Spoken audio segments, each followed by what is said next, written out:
apa yang telah Allah perbuat terhadapmu wahai Umar.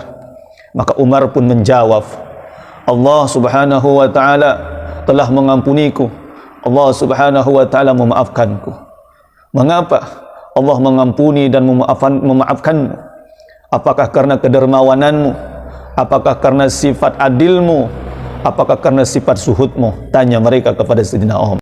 Assalamualaikum warahmatullahi wabarakatuh. Semoga kita semua selalu dalam rahmatnya Allah subhanahu wa ta'ala.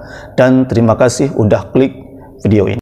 Diriwayatkan dari Abdullah bin Umar radhiyallahu anhu bahwa ia berkata, Rasulullah sallallahu alaihi wasallam bersabda, orang-orang yang mengasihi akan dikasihi oleh Allah yang Maha Pengasih. Maka kasihilah para makhluk yang ada di bumi, niscaya para makhluk yang ada di langit akan mengasihi kalian. Saudara-saudaraku, ada sebuah kisah yang sesuai dengan hadis tersebut, yaitu kisah yang diriwayatkan dari Umar radhiyallahu anhu, yang diriwayatkan oleh Sayyidina Umar radhiyallahu anhu, bahwa suatu ketika Umar radhiyallahu anhu sedang berjalan-jalan melewati jalan kota Madinah. Di sana beliau melihat anak kecil yang memegang burung pipit. Sambil burung tersebut dimainkan oleh anak tersebut, maka melihat demikian Umar radhiyallahu anhu merasa kasihan dengan burung itu. Kemudian ia pun membeli burung tersebut dari si anak kecil. Setelah terbeli, Umar pun melepaskannya, Umar pun membebaskannya. Beberapa waktu kemudian, setelah kemudian Umar radhiyallahu anhu meninggal dunia, maka di saat itu banyak dari kalangan para ulama memimpikannya.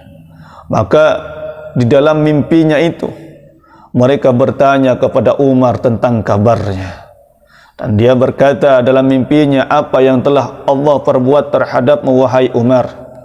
Maka Umar pun menjawab, Allah subhanahu wa ta'ala telah mengampuniku, Allah subhanahu wa ta'ala memaafkanku. Mengapa Allah mengampuni dan memaafkanmu? Apakah karena kedermawananmu? Apakah karena sifat adilmu? Apakah karena sifat suhudmu? Tanya mereka kepada Sayyidina Umar. Maka Sayyidina Umar menjawab, tidak, bukan karena itu semua. Terus dia berkata, ketika kalian telah meletakkanku di dalam kuburan, ketika kalian meletakku di dalam kuburan, kemudian kalian menutupiku dengan tanah dan meninggalkanku sendirian, datanglah dua malaikat yang sangat menakutkan. Maka di saat itu akalku melayang dan tulang-tulangku bergemetar keras karena saking takutnya diriku dengan mereka berdua. Kemudian dua malaikat itu memegangku dan mendudukkanku.